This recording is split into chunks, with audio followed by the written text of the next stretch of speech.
से हम लोग अपने INIFS के यूनिट नंबर 24 का MCQs डिस्कशन करेंगे। टॉपिक का नाम है माइक्रो फाइनेंस इंस्टीट्यूशन। सो जैसा कि आपको पता है कि डेली हम लोग एक यूनिट के MCQs को डिस्कस कर रहे हैं। So this is our day number 24 and today we are continuing with our discussion on MCQs on micro finance institution.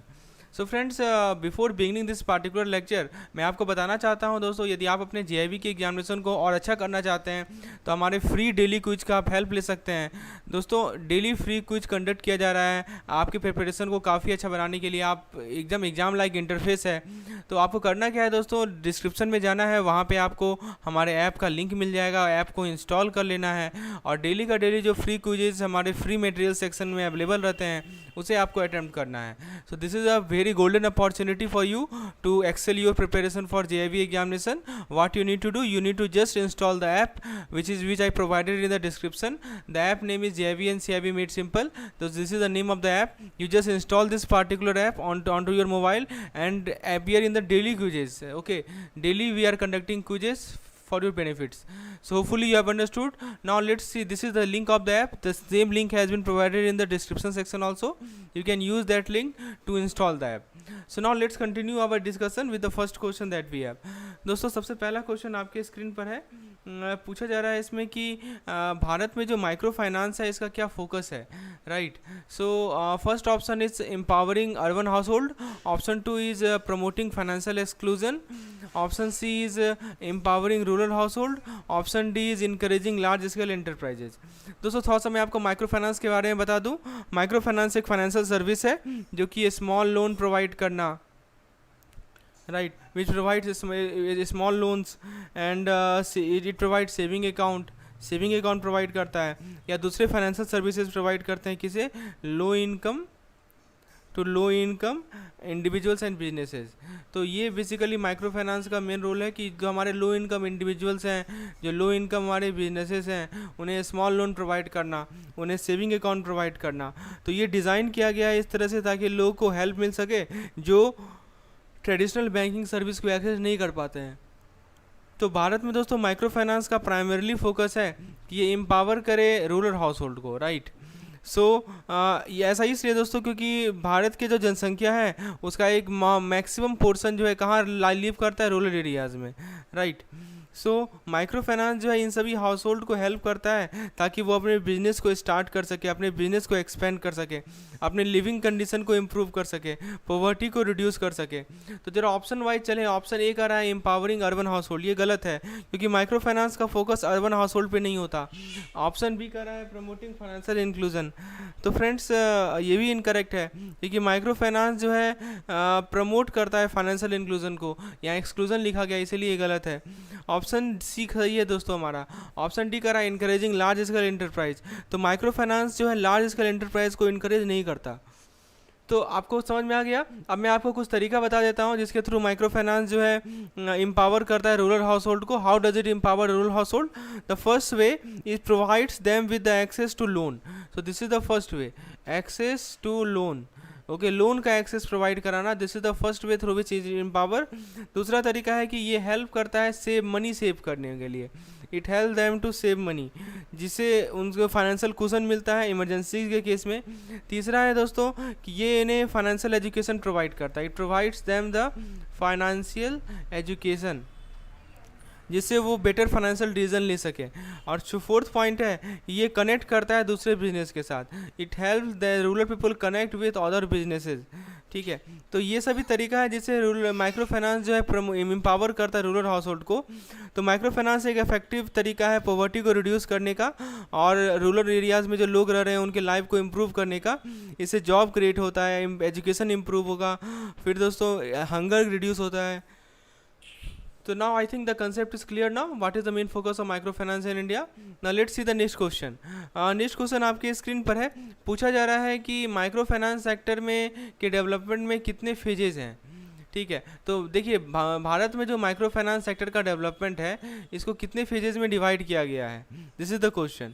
So friends, इसको 3 फेज में डिवाइड किया जाता है। जो हमारा अर्ली फेज है उसे हम लोग 1970 से लेकर 1980s को कहते हैं। सो ये अर्ली फेज में दोस्तों इसमें NGOs का ग्रोथ हुआ, it shows the growth of NGOs। NGO means non governmental organisation. तो ये एनजीओस का मेन पर्पस क्या था कि ये माइक्रो फाइनेंस सर्विस प्रोवाइड करते हैं, राइट, करते थे। So this provide micro finance service to the poor. तो आपको मैं इसका कुछ नाम बताऊं कुछ लीडिंग एनजीओ का, तो SEWA सेवा, सेवा का फुल फॉर्म है दोस्तों सेल्फ एम्प्लॉयड वुमेन एसोसिएशन, ठीक है। फिर दोस्तों उसके अलावा बंधु, राइट, एंड फाइनली ग्रामीण बैंक, ग्रामीण बैंक। तो ये हमारा पहला फेज था 1970 से 1980। जो दूसरा फेज है दोस्तों उसके बारे में आपको बता दूं, the second phase was called growth phase, ठीक है। तो अर्ली फेज के बाद जो सेकेंड फेज आया उसका नाम था ग्रोथ फेज। ये आया 1990 से लेकर 2000 तक।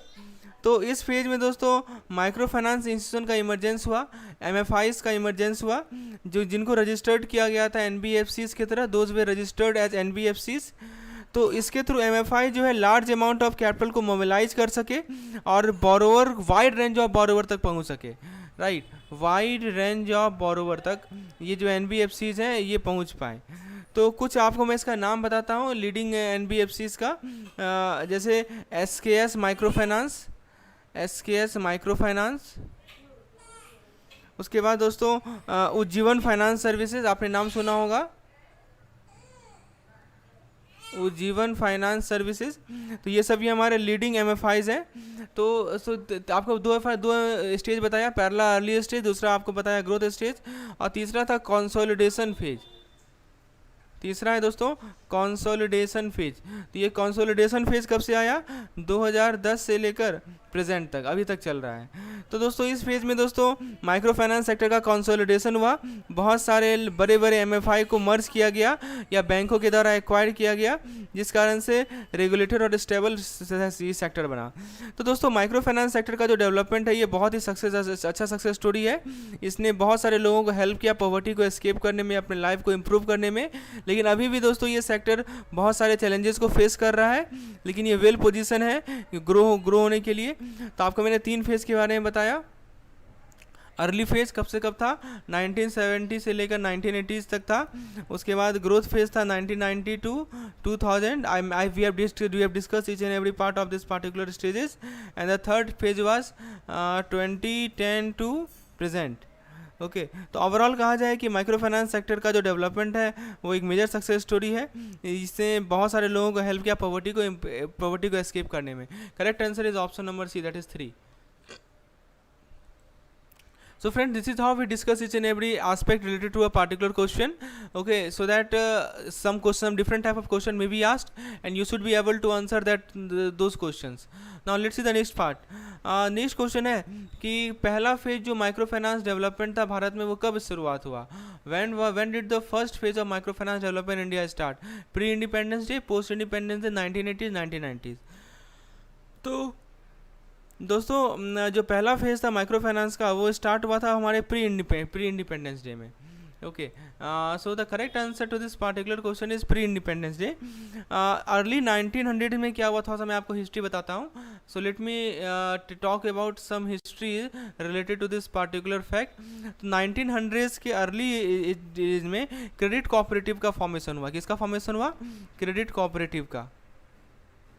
ओके तो क्रेडिट कोऑपरेटिव को इस्टेब्लिश किया गया ताकि ये छोटे छोटे लोन जो है फार्मर्स को दें और रूरल बोरोवर्स को दें। ये जो कोऑपरेटिव्स थे ये गवर्नमेंट ग्रांट के द्वारा फंड किए जाते थे या फिलेंथ्रोपिस्ट के द्वारा डोनेशन मिलता था। एक अर्लीस्ट क्रेडिट कोऑपरेटिव जो भारत में इस्टेब्लिश हुआ था उसका नाम था AMSS। AMSS क्या है? अहमदाबाद महिला सेवा समाज। ठीक है, इसका फॉर्मेशन हुआ था 1904 में। तो ये जो AMSS था ये फाउंड किया गया था अन्य शून्यबेन साराभाई के द्वारा। एक सोशल रिफॉर्मर थी जिनका कमिटमेंट था कि वो पुअर वुमेन को हेल्प करे। दोस्तों ये जो AMSS है इसने स्मॉल लोन प्रोवाइड किया वुमेन को। किसे प्रोवाइड किया? वुमेन को छोटे छोटे लोन प्रोवाइड किए अलग अलग पर्पसेस से, जैसे कि बिजनेस स्टार्ट करना, लाइव स्टॉक खरीदना, अपने चिल्ड्रन को एजुकेट करना।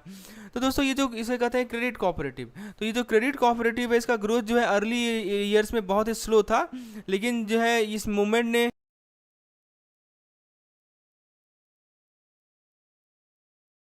इंडिपेंडेंस पीरियड में इस पार्टिकुलर मूवमेंट ने अपना मोमेंटम गेन किया और 1969 में फिर दोस्तों मैं आपको उसका हिस्ट्री बताता हूँ। 1969 में क्या हुआ कि जो नबार्ड है, national Bank for Agriculture and Rural development, इसको इस्टेब्लिश किया गया ताकि वो क्रेडिट प्रोवाइड कर सके या दूसरे फाइनेंशियल सर्विस प्रोवाइड कर सके रूरल एरियाज़ में।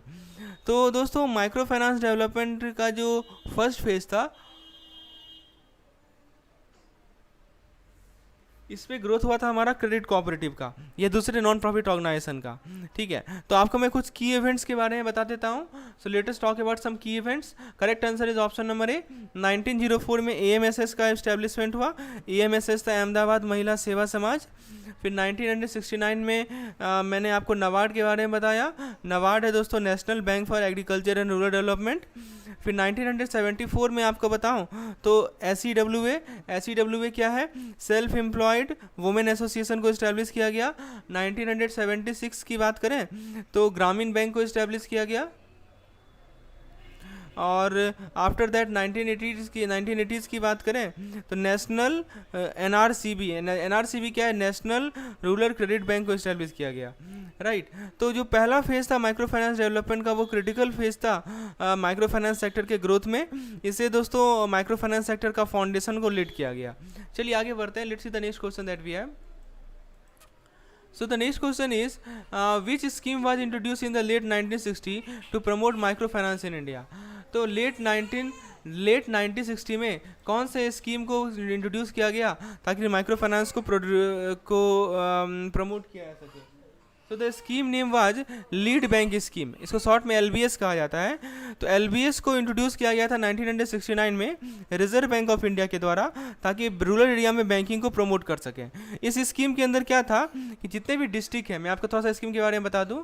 इस स्कीम के अंदर ये था कि जितने भी डिस्ट्रिक्ट्स हैं रूरल एरिया भारत में, उन्हें असाइन किया गया था लीड बैंक को। All the district were assign to a lead bank. तो लीड बैंक की रिस्पॉन्सिबिलिटी थी कि उस डिस्ट्रिक्ट में जितने भी बैंक्स हैं सभी के एक्टिविटीज़ को कोऑर्डिनेट करने के लिए। तो लीड बैंक का रिस्पॉन्सिबिलिटी थी कि वो डिस्ट्रिक्ट क्रेडिट प्लान प्रिपेयर करेगा। क्या प्रिपेयर करेगा दोस्तों? डिस्ट्रिक्ट क्रेडिट प्लान प्रिपेयर करेगा। उसके बाद जिसमें क्रेडिट नीड को आइडेंटिफाई किया जाएगा। तो लीड बैंक स्कीम एक मेजर स्टेप था माइक्रो फाइनेंस को प्रमोट करने के लिए भारत में। इससे दोस्तों बैंकिंग सर्विस को रूरल एरिया तक लाया गया और क्रेडिट जो है स्मॉल बोरोवर को एक्सेसिबल बनाया गया। तो लीड बैंक स्कीम से के कारण पॉवर्टी हमारा कम हुआ, जिसके कारण दोस्तों हमारे वुमेन का लाइफ और दूसरे मार्जिनल ग्रुप का लाइफ इम्प्रूव हुआ। ठीक है, तो मैं आपको फिर से बता दूं लीड बैंक स्कीम के बारे में थोड़ा डिटेल कि प्रत्येक डिस्ट्रिक्ट को, जितने भी डिस्ट्रिक्ट हैं, every district in India were assign to a lead bank. Okay, प्रत्येक डिस्ट्रिक्ट को एक लीड बैंक को असाइन किया गया। उसके बाद जो लीड बैंक की इसकी रिस्पॉन्सिबिलिटी थी कि जितने भी बैंक हैं उनके डिस्ट्रिक्ट में सभी को कोऑर्डिनेट करना। लीड बैंक की रिस्पॉन्सिबिलिटी थी कि वो डिस्ट्रिक्ट क्रेडिट प्लान प्रिपेयर करेगा। District credit plan, okay, district credit plan prepare करने का काम लीड बैंक को दिया गया। लीड बैंक स्कीम से बैंकिंग सर्विस रूरल एरिया में आया। ये स्कीम से क्रेडिट एक्सेसिबल बना। राइट, चलिए आपको समझ में आ गया इसका लीड बैंक स्कीम का क्या क्या मेन पर्पस था। चलिए आगे बढ़ते हैं। माइक्रो फाइनेंस का क्या रोल है फाइनेंशियल इंक्लूजन को प्रमोट करने में भारत में? तो दोस्तों ऑप्शंस को देखते हैं। Providing credit to large scale enterprise, encouraging saving in urban area, empowering rural household through micro credit, micro insurance, micro remittance and micro pension, and providing access to foreign currency. तो I think we have already discuss कि हमारा micro finance का main aim यही है कि हम empower करें rural household को। तो माइक्रो फाइनेंस एक फाइनेंशियल सर्विस है जो कि स्मॉल लोन, सेविंग अकाउंट या दूसरे फाइनेंस प्रोवाइड करते हैं। तो क्रेडिट एक्सेस प्रोवाइड कराना स्मॉल बिजनेसेस को, एंटरप्रेन्योर को, सेविंग अकाउंट प्रोवाइड कराना, इंश्योरेंस प्रोवाइड कराना, रेमिटेंस सर्विस प्रोवाइड कराना, पेंशन प्लान प्रोवाइड करना। देखिए जितने भी लिखे हुए हैं, पेंशन प्रोवाइड करना, रेमिटेंस, माइक्रो इंश्योरेंस प्रोवाइड करना। तो you know what is insurance? Insurance से क्या होता है कि लोग अपने फाइनेंशियल शॉक के अगेंस्ट प्रोटेक्ट हो सकते हैं। सेविंग अकाउंट से पैसा बचा सकते हैं। Right, so friends micro finance एक बहुत ही पावरफुल टूल है पॉवर्टी को रिड्यूस करने के लिए, and we have discuss each and every part related to it. आइए दोस्तों नेक्स्ट क्वेश्चन पे आते हैं। नेक्स्ट क्वेश्चन पे है कि नाबार्ड का एस्टेब्लिशमेंट कब किया गया? तो नाबार्ड क्या है? National Bank for Agriculture and Rural development है। इसका आप याद रखिएगा, मैं आपको एग्जैक्ट डेट बता देता हूँ कब इसे एस्टेब्लिश किया गया। जुलाई 12 1982 में, यानी 12 जुलाई 1982 में इसका इस्टेब्लिशमेंट किया गया एक्ट ऑफ पार्लियामेंट के द्वारा। ये एक एपेक्स डेवलपमेंट बैंक है जो कि क्रेडिट है दूसरे फाइनेंस सर्विस प्रोवाइड करते हैं एरियाज़ में। नाबार्ड को इस्टेब्लिश क्यों किया गया? ताकि सस्टेनेबल और इक्विटेबल एग्रीकल्चर मिले।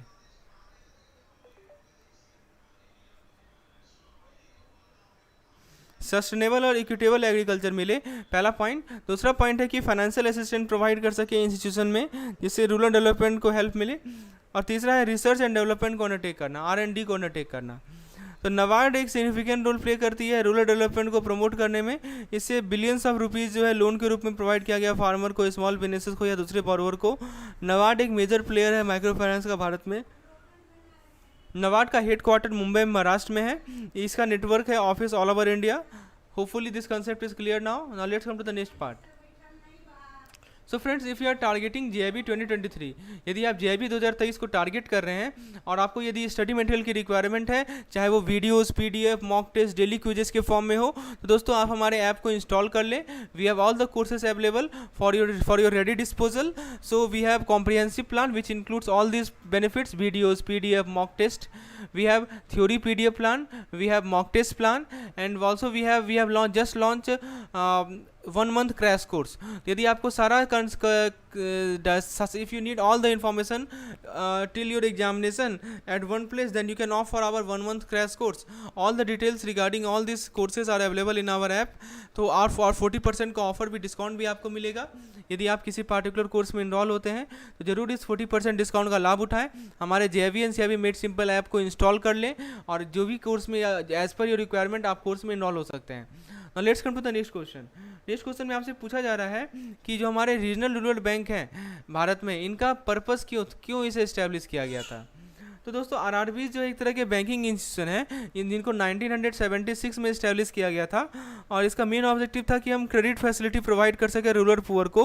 RRBs को स्पॉन्सर किया जाता है गवर्नमेंट ऑफ इंडिया के द्वारा। उसके अलावा 2 कॉमर्शियल बैंक्स होते हैं और स्टेट गवर्नमेंट। तो कुछ बैंक्स होते हैं और स्टेट गवर्नमेंट होते हैं, ये तीनों मिलकर इसे स्पॉन्सर करते हैं। तो RRB को दोस्तों कहा गया है कि अपने फंड का 75% जो है वीकर सेक्शन को लैंड करना है, राइट। तो जैसे कि वीकर सेक्शन में क्या आएंगे, स्मॉल फार्मर आएंगे, एग्रीकल्चर लेबरर आएंगे, स्मॉल एंटरप्रेन्योर आएंगे। तो RRB ने सिग्निफिकेंट रोल प्ले किया है फाइनेंशियल इंक्लूजन को प्रमोट करने में। तो friends, the correct answer to this particular question is option number B, to provide credit facility to the rural poor, right. और उसके अलावा दोस्तों कुछ और की फीचर के बारे में बताएं तो गवर्नमेंट ऑफ इंडिया स्पॉन्सर करते हैं, 2 कमर्शियल बैंक रहते हैं, स्टेट गवर्नमेंट के द्वारा स्पॉन्सर किया जाता है। इनको अपने फंड का 75% वीकर सेक्शन को देना है। ये range of financial service provide करते हैं। इन्होंने सिग्निफिकेंट रोल प्ले किया है फाइनेंशियल इंक्लूजन को प्रमोट करने में। These are all the points related to establishing RRBs in India. Now what is the purpose of IRDP? IRDP क्या है? Integrated rural development programme. दोस्तों IRDP एक प्रोग्राम था जो कि भारत सरकार के द्वारा लॉन्च किया गया था 1978 में, राइट। तो इसका मेन ऑब्जेक्टिव था कि हम जो हमारे रूरल पुअर हैं उनके लिविंग स्टैंडर्ड को इम्प्रूव करें। कैसे? तो उन्हें प्रोवाइड करें income generating assets by providing them with income generating asset. तो उन्हें इनकम जनरेटिंग एसेट प्रोवाइड करें। IRDP को इम्प्लीमेंट किया गया था 3 टियर स्ट्रक्चर के through. So there was 3 tier structure using which this IRDP was implemented. तो देखिए सेंट्रल गवर्नमेंट का पहला रोल था। सेंट्रल गवर्नमेंट का क्या रोल था कि ये फाइनेंशियल असिस्टेंस प्रोवाइड करे स्टेट गवर्नमेंट को। स्टेट गवर्नमेंट जो है इस प्रोग्राम को इम्प्लीमेंट किए थे DRAs के माध्यम से। DRAs क्या होते हैं? Development rural development agencies, DRDAs। क्या DC क्या आता है? DRDA, यानी कि दोस्तों डिस्ट्रिक्ट रूरल डेवलपमेंट एजेंसी। और ये जो DRDAs थे ना, इनकी रिस्पॉन्सिबिलिटी थी बेनिफिशियरी को आइडेंटिफाई करना, उन्हें एसेट और इनपुट प्रोवाइड करना। तो IRDP एक मेजर इनिशिएटिव था रूरल डेवलपमेंट के फील्ड में। इससे दोस्तों हमारे बहुत सारे रूरल पुअर पीपल के लिविंग स्टैंडर्ड को इम्प्रूव किया गया, लेकिन इसको फर्दर 2001 में डिसकंटिन्यू कर दिया गया। लेकिन इसका बेसिक प्रिंसिपल और अप्रोच जो है को यूज़ किया जाता है रूरल डेवलपमेंट प्रोग्राम भारत में, राइट। तो सबसे पहली बात कि ये सेंट्रल से स्पॉन्सर्ड प्रोग्राम था। इसको 3 टियर स्ट्रक्चर के माध्यम से इम्प्लीमेंट किया गया। इसका फोकस था कि हम इनकम जनरेटिंग एसेट को को प्रोवाइड करें, इनपुट प्रोवाइड करें रूरल पुअर को। और इससे दोस्तों the concept of IRDP is clear now. Let's come to the next question. जो हमारा मॉडर्न माइक्रो फाइनेंस मूवमेंट है वो भारत में कब शुरुआत हुआ था, ये सवाल है। आपके सामने 4 ऑप्शन दिए गए हैं, सही जवाब है 1982। तो मॉडर्न माइक्रो फाइनेंस मूवमेंट जो है भारत में 1982 में इस्टेब्लिश हुआ था। और इसमें कैसे इसको शुरुआत किया गया, सेवा का गठन किया गया। सेवा क्या है, सेल्फ एम्प्लॉयड वुमेन एसोसिएशन, ये बैंक थी, ठीक है। तो सेवा बैंक, प्लीज़ रिमेंबर, ओके। तो सेवा बैंक एक कोऑपरेटिव बैंक है जो कि फाइनेंशियल सर्विस प्रोवाइड करती है पुअर वुमेन को, जैसे कि लोन प्रोवाइड करना, सेविंग अकाउंट प्रोवाइड करना एंड इंश्योरेंस प्रोवाइड करना। तो सेवा बैंक का जो इस्टेब्लिशमेंट था वो मेजर माइलस्टोन था माइक्रो फाइनेंस सेक्टर के डेवलपमेंट का। तो माइक्रो फाइनेंस सेक्टर में बहुत ही रैपिड ग्रोथ दिखा। 2010 तक दोस्तों they were almost 6000 micro finance institution.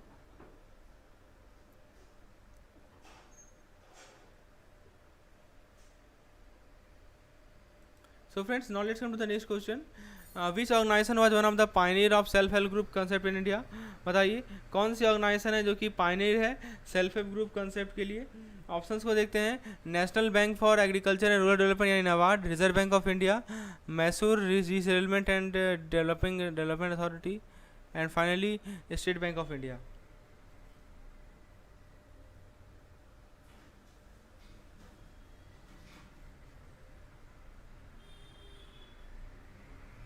So pioneer की यदि हम बात करें तो सही जवाब है दोस्तों इसका Mysore resettlement and development authority, option number C is correct. Next question, modern micro finance movement कब भारत में शुरुआत हुआ था, 1992, 1996, 1993, 1994। Correct answer is 1992, option number A is the correct answer. So friends, these are the plans which are available for JIB. The first plan is JIB comprehensive plan. It includes videos, theory plus MCQs videos, PDF, theory plus MCQ PDF, mock test as well as daily quizzes. We have JIB PDF course. It includes theory PDF plus MCQs PDF. We have JIB mock test. It is comprehensive plan and it includes all the 4 subjects. And additionally, we are providing some discounts on all this course, 40% discount on all this course. You can easily access all this course from our app. Now, क्या M था SHG bank linkage programme का जो कि नबार्ड के द्वारा launch किया गया 1992 में। तो नबार्ड ने 1992 में SHG बैंक लिंकेज प्रोग्राम को लॉन्च किया था। इसका क्या मेन एम था, तो 100 सेल्फ हेल्प ग्रुप को फाइनेंस करना, 500 सेल्फ हेल्प ग्रुप को फाइनेंस करना, 1000 सेल्फ हेल्प ग्रुप को फाइनेंस करना। So friends, correct answer is 500 self help group को फाइनेंस करना, option number B is the correct answer. कितने SHG को फाइनेंस किया गया बैंक के द्वारा मार्च 1993 में under the SHG bank linkage programme. So correct answer is 600। So 600 SHG were finance by bank by March 1993 under the SHG bank linkage programme. दोस्तों नेक्स्ट सवाल है कि SHG को फाइनेंस करना कब बैंक का मेन स्ट्रीम एक्टिविटी बना था अपने प्रायोरिटी सेक्टर लैंडिंग के अंदर। So when did the SHG linkage was made mainstream activity of bank, 1992, 1996, 1993 and finally it is 1994। Correct answer is 1996, option number B is correct. Andhra Pradesh micro finance crisis कब हुआ था, तो दोस्तों Andhra Pradesh micro finance crisis 2010 में हुआ था, option number B is correct. Andhra Pradesh micro finance crisis के पीछे क्या रीजन था, inadequacies and failure in the microfinance sector, rapid growth of the microfinance sector, lack of government support and none of these. So friends, Andhra Pradesh micro finance crisis के पीछे सबसे बड़ा reason था कि माइक्रो फाइनेंस सेक्टर का inadequacies और failure. So friends, this is our app. आप हमारे गूगल प्ले स्टोर से ऐप को इंस्टॉल कर सकते हैं। इस प्रकार का इंटरफेस आएगा, JIB and CIB made simple. इसे इंस्टॉल कर लें, इंस्टॉल करने के बाद ओपन करें। ओपन करने के बाद दोस्तों आपको अपना एक मोबाइल पे OTP, मोबाइल नंबर इंटर करेंगे तो उस पर एक OTP इंटर करना होगा। इस प्रकार का इंटरफेस खुलेगा। यहाँ पे 3 डॉट पे आप क्लिक करेंगे, फ्री मटेरियल सेक्शन में जाएंगे, वहाँ पे आप डेली जो हमारा क्विजेज है, फ्री क्विजेज है, उसको आप अवेल कर सकते हैं। और भी कोई कोर्स में इनरोल होना है तो इस पार्टिकुलर इंटरफेस का यूज़ कर सकते हैं। So all the codes are shown for JIB and CIB. Thanks.